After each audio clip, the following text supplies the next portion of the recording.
राम, शंखनाद में आपका स्वागत है। अघाड़ी में शुरुआती सीट शेयरिंग के बाद राहुल गांधी और उद्धव ठाकरे अपनी इज्जत बचाने में जुटे हुए हैं।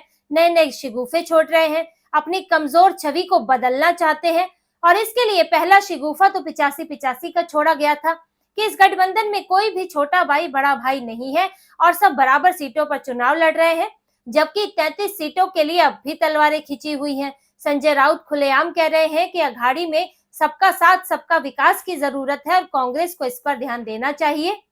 लेकिन अब दूसरा शिगुफा राहुल गांधी की तरफ से आ गया है और ये शिगुफा है कि राहुल गांधी जो है वो केंद्रीय चुनाव समिति की बैठक से नाराज होकर चले गए।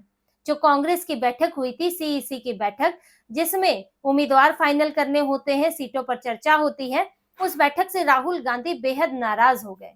और वो नाराज क्यों हुए कि उद्धव ठाकरे को वो सीटें भी क्यों दे दी गई जहां पर कांग्रेस की संभावनाएं ज्यादा थी, जो अहम सीटें थी वो उद्धव से क्यों बांटी गई। इस पर राहुल गांधी ने घोर नाराजगी जताई है। जो राज्य इकाई के नेता हैं उन्हें फटकार भी लगाई और इतने गुस्सा हो गए कि वो चुपचाप बैठक से उठकर बीच में ही चले गए। अब ये जो उन्होंने जिस पर आपत्ति जताई वो विदर्भ और मुंबई की सीटें थी। इनमें से तो कुछ सीटें ये हैं, बांद्रा पूर्व की है, सेंट्रल नासिक की सीट है, अमरावती है और इसके अलावा रामटेक सीट है। इन सीटों पर तो ज्यादा ही इन दोनों का मामला फंसा हुआ है और राहुल गांधी का कहना था कि इन पर, जैसे बांद्रा पूर्व पर हम जीते थे और इसके बाद सेंट्रल नासिक में दूसरे नंबर पर रहे थे, रामटेक में तो शिवसेना चुनाव लड़ी ही नहीं थी, तो ये सीटें क्यों दी। अब बात ये उठती है कि शिगुफा इसलिए इसे कह रहे हैं कि ये सीटें दी किसने हैं।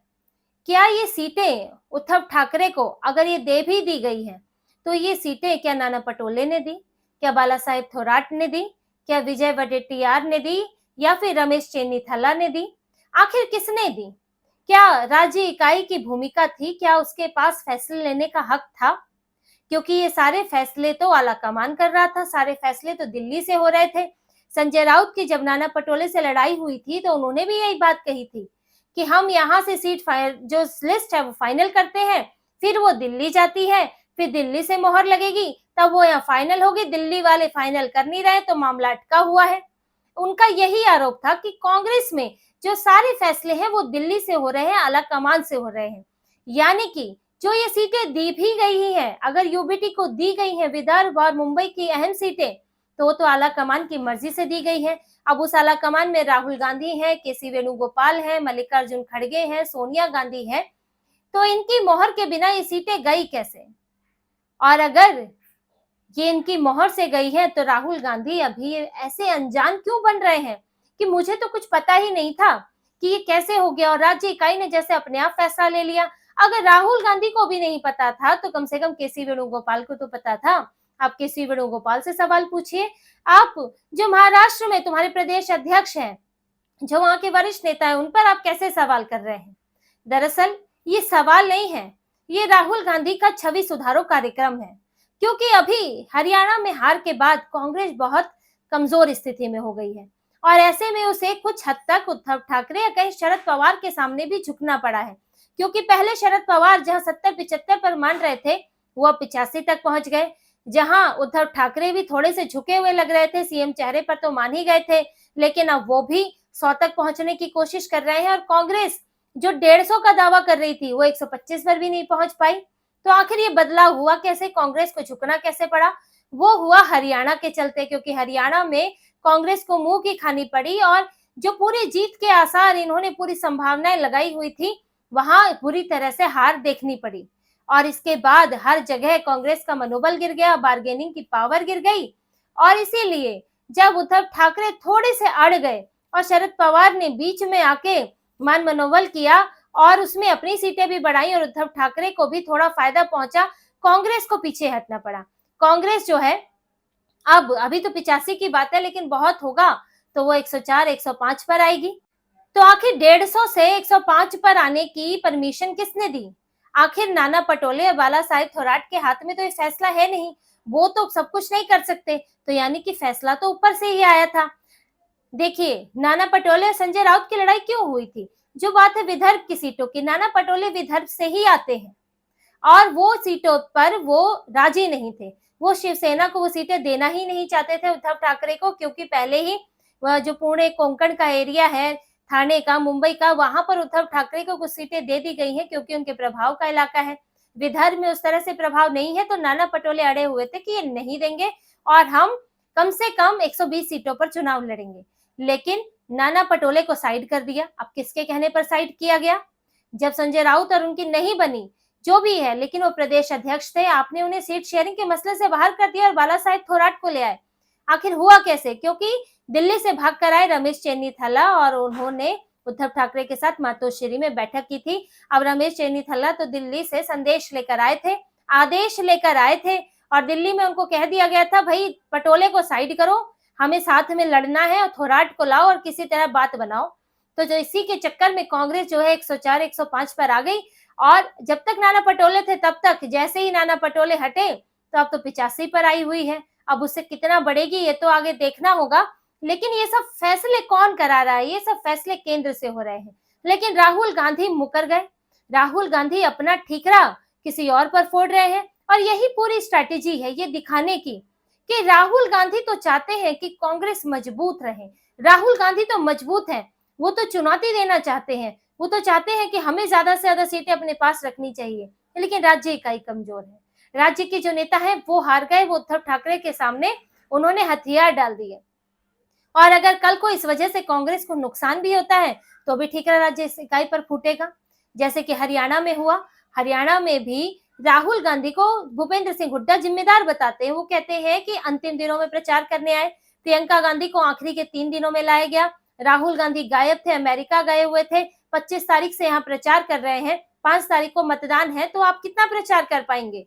लेकिन इन्होंने अपनी नाकामी और एक बड़ी नाकामी कि इनके बीच में जो झगड़ा चल रहा था हरियाणा में हुड्डा और शैलजा गुट में, उसको भी नहीं आपने कुछ आप सुधार कर पाए। राहुल गांधी दोनों को एक साथ नहीं ला पाए, शैलजा नाराज थी, उनसे मुलाकात नहीं की। तो ऐसे में वहां भी पूरी तरह से स्टेट लीडरशिप की गलती नहीं थी, इनकी भी गलती थी, आला कमान की भी गलती थी, लेकिन वो ठीकरा जो है वो हुड्डा पर फोड़ दिया गया, शैलजा पर फोड़ दिया गया और यही अब यहाँ पर करने की तैयारी है कि किसी तरह से राहुल गांधी की छवि अच्छी बनी रहे। राहुल गांधी सीईसी की बैठक में कह रहे हैं कि कुछ नेताओं को जो टिकट दिया गया है उससे लगता है कि पक्षपात हुआ है, यानी कि लोगों को ये भरोसा दिला देना कि उनके पास एक ऑप्शन है राहुल गांधी। अगर आप नाराज हैं तो राहुल गांधी आपकी सुनेंगे, लेकिन जो लिस्ट पर मोहर लगती है वो तो आखिरी यही लगाते हैं जैसे हरियाणा में लगाई गई थी। ऐसे ही आला कमान ही राहुल गांधी, केसी वेणुगोपाल, यही लोग मोहर लगाते हैं। तो जब आप मोहर लगा रहे थे क्या तब आपको नहीं दिखा था? अब आपको इस बैठक में दिख रहा है। तो यहाँ पर राहुल गांधी की छवि सुधार कार्यक्रम चल रहा है। पहले राहुल गांधी गलतियां करें, पहले कांग्रेस जो है झुक जाए। उद्धव ठाकरे के सामने कुछ हद तक शरद पवार के सामने झुकी, अब आपको झुकना तो स्वीकार, कैसे आप ये छवि के साथ जाएंगे कि आप झुक गए? तो आपने ये दिखाया राज्य इकाई झुकी है, राहुल गांधी नहीं झुके, मैं नहीं झुकता हूँ, मैं नहीं डरता हूँ। तो वही छवि राहुल गांधी की बनाने की कोशिश है, जबकि महाराष्ट्र का हर एक फैसला वो हाईकमान से हुआ है, राहुल गांधी ने किया है और वो फैसला गलत है, सही है, उसके लिए राहुल गांधी जिम्मेदार है। गांधी परिवार की ये आदत रही है कि जीत का सहरा अपने सिर, हार का ठीकरा दूसरे के सिर, और यही राहुल गांधी के साथ हो रहा है। बिना किसी पद के सारी सुविधाएं वो उठाते रहे हैं पहले भी, और अब बिना जिम्मेदारी के वो अधिकार जो है उनका इस्तेमाल कर रहे हैं। बैठकों में फैसले लेते हैं लेकिन फैसलों की जिम्मेदारी नहीं लेते हैं, और यही हाल हो रहा है उद्धव ठाकरे के साथ। उद्धव ठाकरे भी अपनी छवि बचाओ कार्यक्रम में लगे हैं, क्योंकि अब उनकी पार्टी के लोग ये सोच रहे हैं और उद्धव ठाकरे कहीं ना कहीं खुद उनके नजदीकी नेता सोच रहे हैं कि उन्हें अघाड़ी में आकर मिला क्या उन्हें ये जो 1-1.5 साल के मुख्यमंत्री बनना ही उनका मकसद था, या फिर अघाड़ी में आकर बड़ी पार्टी बनना था? और आप यहाँ पर तो आपके हाथ में कुछ लगा ही नहीं, पहले तो मुख्यमंत्री का पद चला गया, आप उम्मीदवार ही नहीं बने, और अगर उम्मीदवार नहीं बने हो तो ये तो तय है कि कांग्रेस और शरद पवार आपको आगे चल के मुख्यमंत्री नहीं बनने देंगे अगर अघाड़ी जीतता है तो। उद्धव ठाकरे के हाथ से सीएम पद तो गया, अब रही बड़ा भाई बनने की बात, तो वो भी आप किसी हालत में नहीं बन सकते। 85 सीटों पर आप माने हो, जबकि आपने बीजेपी के साथ 124 सीटों पर चुनाव लड़ा था और उससे पहले आप अकेले भी लड़ चुके हैं, और इस वक्त आप 85 सीटों पर मान गए। अगर कुछ 8-10 सीटें बढ़ भी जाएंगी तो बढ़कर 95 सीटों पर आएंगे। तो उद्धव ठाकरे जो है वो ये कांग्रेस और उद्धव ठाकरे मिलकर अब एक दूसरे की छवि सुधारने में लगे हैं। राहुल गांधी की जो मीटिंग से संदेश आया है, ये देखिए, ये कहीं ट्विटर पे नहीं लिखा गया, ये किसी ने कहा नहीं, ये लीक किया है सूत्रों के हवाले से। ये लीक कौन कराता है? जो एक बैठक थी उसमें सब कांग्रेस के तो नेता थे। ये लीक कराई गई ये खबर कि राहुल गांधी नाराज है।